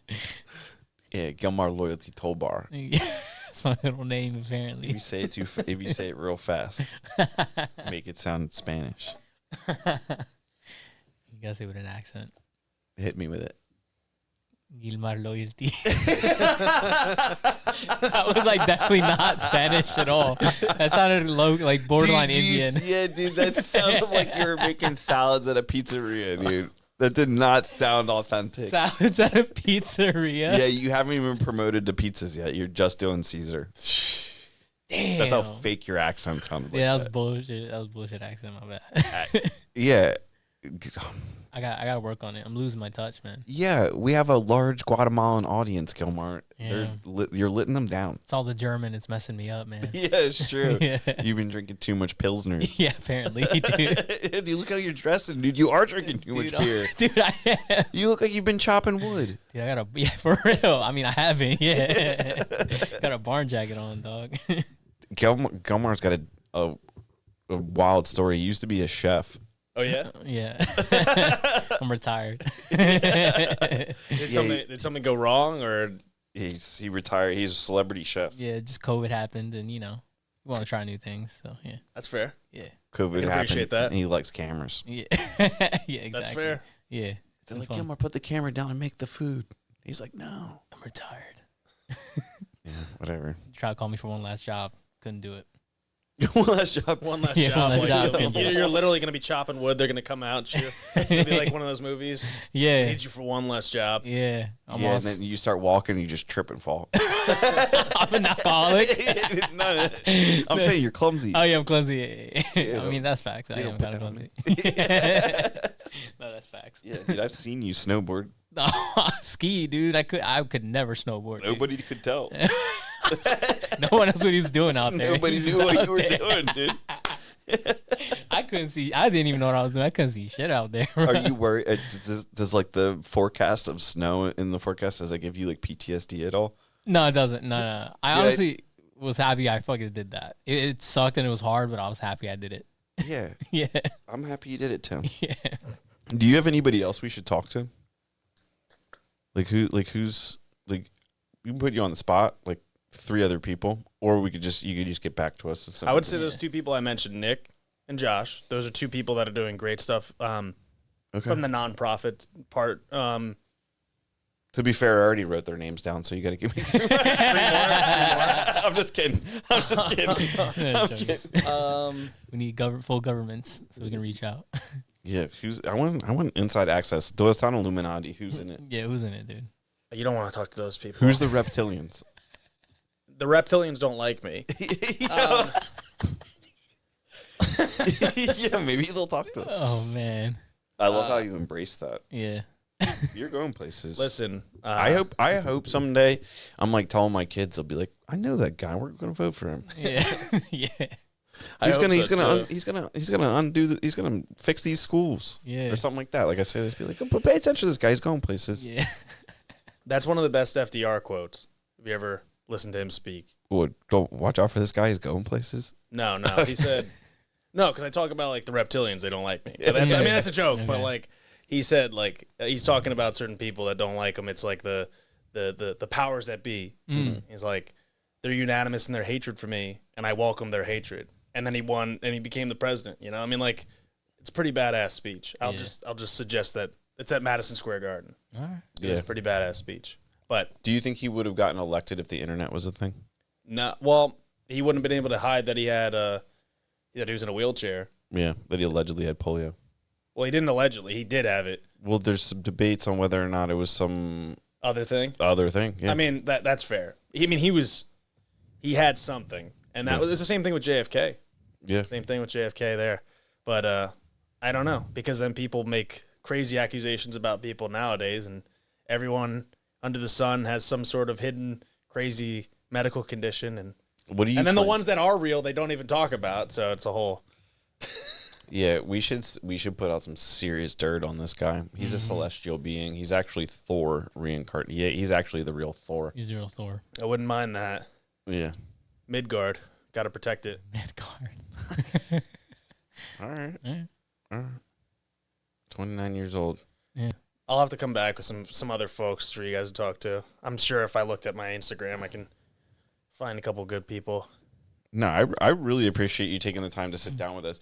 I know it's kind of dangerous for someone like you to sit down on a local podcast that used to be called the No Prisoners Podcast. I don't think so. Because I don't think so. One of the reasons why we kind of rebranded the show, was we were losing steam with like what we were doing, and we wanted to kind of change it up a little bit and focus more just on Bucks County. Yeah. And like the surrounding counties too. Like if you're close enough to Bucks County, we'll consider you. If you're Princeton, that's kind of Bucks County to me. Yeah. If you're Montgomery Mall, you're Bucks County. Right? You get the point. Yeah. And the goal was to connect more with just like the community specifically, because the outside of Bucks County doesn't really matter to us, at least. Like being seen by people in California, like that has no bearing on my life at all. So we kind of took a step back and we're like, well, what are we doing the show? And the whole reason we were doing the show was to meet people like you. And like in order to like trick people into meeting us, we created a podcast. I mean, so then we got back to it. We're like, well, what was the reason we did the show? And it was like to meet local people. I'm like, well, why don't we just do just a local show? Mm-hmm. And well, now if you think back too, like think about how many times we didn't know each other, but we walked past each other and like we could have engaged in different things. I mean, that's kind of the beauty of like once you do meet somebody, for sure. Yeah. I would be curious to see like if like I don't think it's dangerous for a local politician to do this. We want to get more local politicians. So I am curious to see, like, I don't think I think that's a big thing in the 2024 election. Like Democrats made a huge mistake in not engaging with like alternative media. And I'm glad you think we're on that level. I mean, I know what you're saying. I know what you're saying. But in the same sense, like you could have easily just been like, I mean, granted, I don't think I don't have like anything in my closet that's going to be like, oh, you, I don't know, ran somebody over. It's like, I don't have any of that stuff. Like That was you know uniquely specific. But yeah, don't look that up. But you know what I'm saying? Like if you have somebody that has like some crazy, thing in the background or whatever, they got arrested, they did that, whatever. Like I thought that's what it was. Like you were trying to find if I got arrested. I was like, cool. Like I never got arrested. But I'm not saying like, I don't know, but like that's honestly, that's my the whole stuff thing politicians get worried about. It's human. Those mistakes are human. Despite like, I mean, nobody wants to get arrested. But like if you made a mistake and you owned it, and now like, X number of years later, you're better for it. And here's why you're uniquely now gifted to take care of a certain problem. I don't care. Absolutely. No, I completely agree. And I think I think very little of society, but also a lot of society at the same time. Like sometimes I'm very disappointed, but then sometimes I'm like, we got it. Mm-hmm. And when people need to make their own decisions, I tend to lean to the side of like, I think people got it. Like, I think people can read between the lines for the most part. That's how I feel about the dirt on politicians. Like, just let it go. But I definitely would like to see. Because then we wouldn't be able to manipulate each other. How about I give you names? Okay. You don't tell them that I. Yeah, no, that's fair. Because I think I just would be curious to see, like, it shouldn't be like, oh, it's hard to have a genuine conversation with a politician. It's like, like the classic, like, oh, I should be able to have a beer with them. I mean, there's something to that. There's something like, oh, they feel real. And in this time and day, like, I talked to an old timer the other day and said, like, I don't wear a suit. I wear a suit to the council meetings, but that's about it because I have to, right? If I don't have to, I dress. I'm wearing sweatpants and a t-shirt. Like, this is how I dress. I go out there. I talk like this to everybody. Like, I probably don't sound any different than the second I walked in here. Mm-hmm. And he was actually the first guest that actually found the office without assistance. Yeah, facts. So that's important. Yeah, I kicked the door down. Yeah. But, yeah, there's something to that authenticity. To be fair, it was already falling down. He wasn't that strong. There's something to that authenticity that, like, a lot of politicians don't embrace. And it's like, just be you. Yeah. If people like it, that's great. If people don't, like, if you don't like me, I mean, that sucks. Like, I don't know. Like, I'm just trying to do what I think is best. And that's fine. Like, not everyone's going to like me. And not everyone's going to like that person. But, like, the authenticity of somebody to be like, I'm going to have a conversation. You can ask me questions. I'm going to tell you what I really think. And yes, like, there's some stupid stuff. Like, we're going to talk about e-bikes. And I have to be like, well, there's the technicality. It's like, some of that it was a joking conversation, but it was actually dead serious at the same time. But I'm saying, like, that's what I'm saying. Like, it's like, people, this is a real issue. You do have to, like, navigate some of these things and be like, well, these people say that, these people say that. I have to kind of, like, balance some of that stuff. I mean, it's the same thing with, like, I don't know if you heard about that, like, hotel that's going to go on up the street here. I might know about it. Yeah. I'm gonna know something. Oh yeah. Yeah. Are you against the hotel? I voted against it. Yeah. Okay. What's your? I'm the only one. Yeah, I know. Oh, you do know. Yeah. Do you think I'm terrible at my job investigating? I don't know. And I'm in the building community. You didn't ask me though. Because it really doesn't seem like it. I don't think the pieces have fallen necessarily yet to like have a clear conversation about that. I'm not clear as to all the players and like what's going on there yet. What's your opinion as of right now? And you don't have to tell people where you live, but like I live right here. So like I live in Doylestown. Yeah. I live right down the street from this. So that's why I'm saying like I think it's complicated, especially watching Newtown and New Hope, right? I think New Hope has done really well with the changes and design improvements that they've done. I have an economics and finance background, and I have an architecture background. So I look at things for money and opportunity, but I also like how things look. And I don't like how Newtown has done their growth. I don't think it looks or functions well. Would you agree, Gilmore, as a fellow builder of things? Yeah, so I used to work, for example, like that shopping center where McCaffrey's is. Yeah. I used to work there as a teenager, and back then it was just the McCaffrey's, and It was nothing, dude. Newtown was... Yeah. It was the spot. Yeah, it was. And then they build, and it's great to have all access to all these things, but I agree on the functionality and the aesthetics of it. It just looks like it was thrown there, and it just, I don't know, to me, it doesn't feel like Newtown. It just feels like a modern shopping center, the luxury shopping center that people add, like in Princeton or things like that. Yeah, they wanted to be King of Prussia East. Yeah. And it looks super modernized. It's not like it blends in, doesn't fit. Yeah, they try to do like that rustic farmhouse thing, but... But Jim Worthington has a development project for the old liquor store that actually looks quite nice. But it took someone like him with a vision and force to like make sure it looked nice. If you just let the corporations set up their shopping centers and stuff, it doesn't look good. Anyway, my point, the hotels, restaurants, and things like that, I think Doylestown needs an update. That's fair. I don't know that some of the updates have been going the right way. That's fair too. I don't know that that update would be bad in the sense of like visual and functionality. I think a lot of people come here to Bucks County, and because we're local to it, we don't realize that the hospitality and tourism surrounding Bucks County is extremely important. And there is a there's almost no hotel or solutions like that in this area. So it's a viable business. And if you can make it look good, function, provide jobs, back to looking good, and it's improving the look of the town for it. Fair. I would agree with you 100% if that was my problem with it. Okay, what's your problem? Size and parking.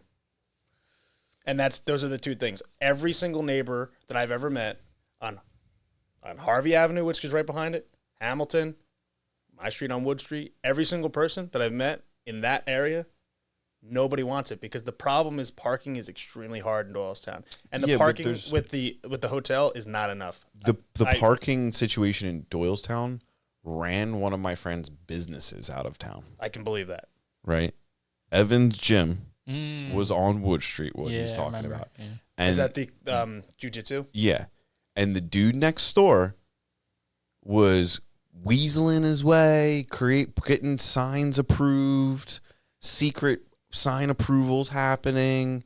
All of a sudden, we couldn't park on the street at certain hours, which were just the hours that we use the gym. Yep. Mind you, we were there 2 hours a day, max, right?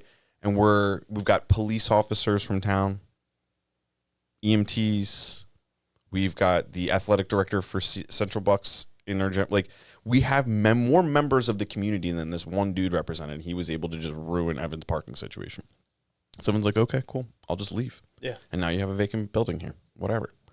So like that, I get the parking situation, but like, I just think it's when you move to certain places come with certain situations, and parking is one of those things. It's like, it's a part of the town. Like, you don't move to Center City, Philadelphia, or New York City and be like, oh my God, the parking's terrible. It's like, no, it's just a part of the experience. Yeah. So I think I just will say it's 47 rooms. So it's a lot for the space that it's within. And 47 rooms plus a 100-person wedding venue on that street, on this, little cutout right next to Villa Capri. Like, if it was 30 rooms with a small, like, I think there's a certain number that is like going to be a sweeter spot, and it. What's your number? 30. I would say it was. Does 30 allow the business to exist and be economically viable? I don't know. Okay. And I can admit that, right? But like, but if it no longer allows it to be economically viable, and then that business doesn't happen, yeah, is that good for the community? It depends. If how many people have to sell their house or like try to move before it becomes like a specific issue too, because the residents aren't happy with it. because there's a number of people that are saying that they're going to move now because of it. And like, look, it's not going to be perfect no matter what. Like, if I said 30 and you say 40 and we say 35, like, maybe none of us are happy with that. But like, it's the way it is. Okay. If it's like economically viable to say they can have 32, and that's because there was a lawsuit, and I think that was like an agreed upon number, and then somehow it changed. Yeah. So that's why I voted against it, because my constituents didn't want it, and I don't want it. But that's good. Yeah. Like if your constituency doesn't want it, like you shouldn't want it. So like you're doing your job. Like that's I all I respect said. that. I respect that. That's all I said in like I was asked about it in the newspapers, and I said my constituents don't want it. I don't support it as is. I hope that they do succeed. I want them to succeed because like I said, I do care about the community.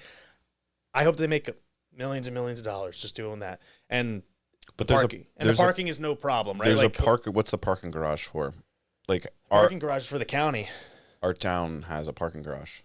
Yeah. I mean, just for the sake of like devil's advocate, the people that are going to come and spend the money to go to a little like boutique hotel in Doylestown aren't going to want to park that far away from it. Okay, but that's like, and that's I'm like that, if like, you want it to, but if you create the reason for it not to happen, of course it's going to exist. Like I've traveled a lot. I've had to park my car and then go it's a part of the game. If there's a hotel and you say, hey, for the hotel to exist, you have to use the parking. Like, there's ways to make that happen. I see people in the courthouse, instead of walking from the courthouse to the parking garage, which is literally 100 meters away from their building, there's a bus. Yeah. There's a shuttle bus that carries those people down the hill for them. Yeah. Right? I think our town needs to sometimes be inconvenienced. That is fair. If that was again, theoretically, they're supposed to have a valet parking. Now, I don't know how a valet parking works on it's basically one lane there, and how they're going to do the cut out. I mean, like, I guess that's their problem. It is. Make it work. The thing is, it becomes my problem, right? So it's like, as much as I can agree to that and say, like, well, if it doesn't work, it doesn't work. But it's like, if it doesn't work, they just built this giant building, and then we are going to have to figure out what to do or how to help them. Because, like, again, I want them to succeed. I just might not like how they're situating themselves, because I know that, like, all those people on Harvey, now they're going to have to get special parking, and they're going to have to make sure that it's locked down. We're going to have to change the parking for them. We're going to have to change the parking for the next street, and we're going to have to change the parking on Wood Street, because it's going to be like, you're not going to be able to park here without a permit. And then it's going to be a whole thing, and it's like, oh, well, that person has to call it's just, that's where big government comes out of small government, which is like, I can get down with, like, all right, we can work something out. We can figure a way out to be like, this is going to benefit everybody. Because then if we get more people to stay there, more people will go to the businesses in town that I said I care about, which I do. But that was going to be my point, is like, if you care about all these people that 100%. You're going around and shaking hands with, if we're bringing in 47 rooms 3 nights a week, that's a lot of customers. 100%. That's a lot of draft beers. That's a lot of pizzas. That's a lot of, 100%. That's why I said, like, I want it to succeed. And if it's like, But that's what I don't understand when you talk to the town, though. It's like, okay, we're you try to find those numbers. We're not in it for each other. We're in it for ourselves when it comes to parking. We want our businesses to succeed. Everybody wants Doylestown to thrive. But when it comes time to putting rubber to the road and putting businesses in here, everybody's cool with a Target. Oh, yeah. But nobody wants a hotel. I wasn't okay with the Target. Just to be fair, that was before I was on council, but I was not okay with the Target. A 47-room hotel with a restaurant and like that venue. How many people do you think would staff that, Gilmore? 70 people. Probably 70 people staff. Yeah. How many? 70? 70? Probably 70. How many parking spaces do you think they have? It's like staff parking in general, like the whole place. Well, we can use the Doylestown shuttle that they used for the courthouse. If we agree to that, I can support that. Well, our negotiation is moving forward here, so it has 60 parking spaces. The parking garage. No, that lot is going to have 60 parking spaces. So that's but how many does that's total? Let's build another garage. Okay, where? Let's build another parking garage. Where? Because I could. You know what I don't like? You know what I don't like? I don't like these little ass planes flying over my house all the time. The airport. You want to talk about some real issues? I don't like hearing. I that's don't like Buckingham. hearing. I don't like hearing the planes go. And then throttle down, and you're like, "Is this gonna hit the trees?" Right? Let's take Doylestown Airport away. Parking garage. To be fair, that is Buckingham. Doylestown Airport Yes, is in Buckingham. it is. What? The Doylestown, but it's Doylestown Airport. They got to Listen, change the name. We call that Greater Doylestown. Okay. It's Buckingham Township. Okay, it's 18902. Yeah, or it could be, but it's like Doylestown Township and Doylestown Borough, 2 different towns. We have 2 different governing bodies. So that's like, as much as I could be like, we could do that, we could do this. Like, It's Crips and Bloods. Doylestown Borough is just like the little like what people consider town, and that's what we have control over. And like for me, I'm Ward 3, so I just represent one part of that. But you know, if we can figure out the hotel and it works out, be happy with it. We'll see what happens on the next episode. Yeah, We'll come solve back in like 2 years. Yeah. It's probably going to take 2 years. It's going to sit there like that for 2 years. You know it. But they got all the approvals. Again, I was the only no, so they got everything they needed. How fast do you think the building goes up? I think it's done by January 2027 I probably trust that. with setbacks. Yeah. Everybody's probably, if I had to guess, not saying I know, but if I were in the know, any business like that is always saying fall. It's like, we'll be open fall Facts. 2026. I'd be like, no, you won't. Don't. Please don't. Don't rush. Yeah. Make it pretty. Yeah, I get the parking thing. I feel for those people. My heart goes out to them. Yeah. we'll hope that it figures. Well, you're itself laughing out. about this. I'm not. I mean, I'm only laughing because I don't believe that. I mean, if I did, I would have voted yes. I voted my conscience on it, and I think I'd be happy to be. I would literally be happy to be proven wrong. That would be beautiful to be proven wrong. All right. We'll see, I guess. Yeah. Yeah. Dude, Episode 2. I really appreciate you coming out and talking with us and like being a human being and joking with us. It means a lot to us that like we like to talk about serious stuff. We like to joke about it because I think it makes it a little bit easier to listen and move forward on. And I appreciate you in the position that you're in, and like, you know, you just, whether you like to admit it or not, you do have a lot to risk coming on to like a public show like this. So it means you coming on here means a little bit more than like somebody that owns a tattoo shop that has a skull tattoo. So I appreciate you. Yeah, thank you. I appreciate you guys having me. It's been fun. Yeah. What do you think, Omar? Yeah. I mean, this was a good time. I'm glad we got to meet you. I think I might have seen you around, so it's cool to finally like, you know, see what you're about. Yeah. But where can people find you? What's the best way for people to connect with you? Yeah, so I have a website, ConnorOhanlon.com. Instagram, it'll just be con _, Ohanlon. I also have we didn't talk about this, but I have a second Instagram and TikTok account that is for Warhammer. All right. And I'm promoting that because it's more popular than anything I actually do as a politician. It's more popular than anything I've done as an author or anything like that. What, your social media presence as a Warhammer, Yeah. athlete? As a Warhammer competitor. Because me and my girlfriend, it's me, my girlfriend, and my 2 friends, Gary and Sean, for the most part. There's a couple of like our bigger group. Ladies, he's off the market. Yeah, I'm sorry. ladies, dude. sorry. But Give me romance sounds. Which one is Pink it? one. But we just make silly videos of us like messing around and playing Warhammer. It's Thick Boy Gaming. Nice. Instagram, Thick Boy Gaming. I used to be bigger when I was a powerlifter, so Thick Con was my old Instagram handle. 3 C's, extra thick. But yeah, for real, Con Ohanlon, _Ohanlon on there it is.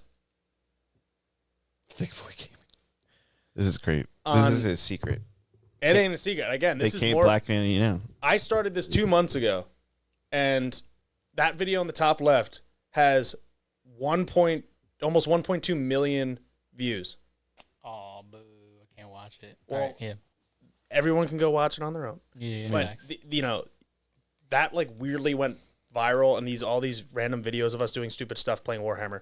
So that's just the fun stuff. It's surprising what goes sometimes. It's literally my girlfriend being like, I'm watching my boyfriend play Warhammer. I don't know what the hell's going on. And like, that's like half of these. And then the second one, like there's like, she did a bingo card because she started watching us play. She just laughs at like our mannerisms.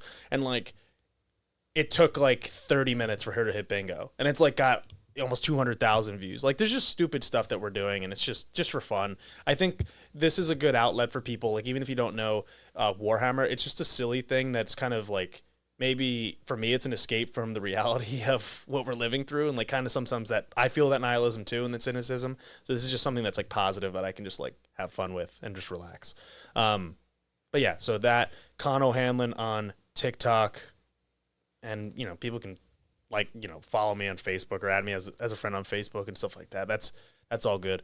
Yeah, the book, support local nonprofits and all that stuff. So building stronger communities. That's the future. Building stronger communities. President Nice. 2048.